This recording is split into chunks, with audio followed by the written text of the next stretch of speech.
In today's video, I'm going to teach you how to reset Adobe Photoshop to default settings.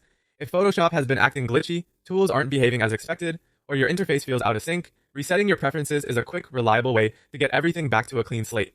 This process doesn't touch your documents, but it will return your settings and layout to the factory defaults, so you can start fresh. Before we begin, make sure any open work is saved. We'll be closing and reopening the app, and you don't want to lose progress. When you're ready, start by opening Photoshop as you normally would. Next, we're going straight to the Preferences. On Windows, look at the top menu bar and choose Edit, then Preferences, then General. On a Mac, click Photoshop in the top menu, choose Preferences, and then General. You should now be in the General section of Preferences, which is where the Reset option lives. In the General panel, find the checkbox labeled Reset Preferences on Quit.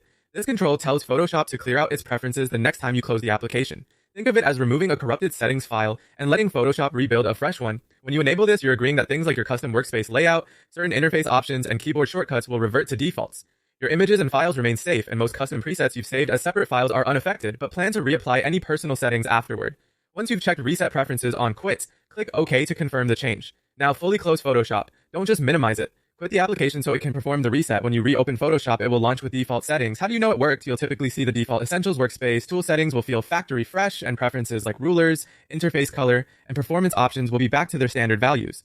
If you had unusual behavior caused by a corrupted preference file, it should be gone now. If something still seems off, repeat the process to make sure the checkbox was enabled before quitting. Also confirm that you were in the General section of Preferences where this option appears. After a successful reset, take a moment to customize your workspace and shortcuts again so Photoshop fits your workflow. It's often helpful to note key settings you like, so reconfiguring is quick.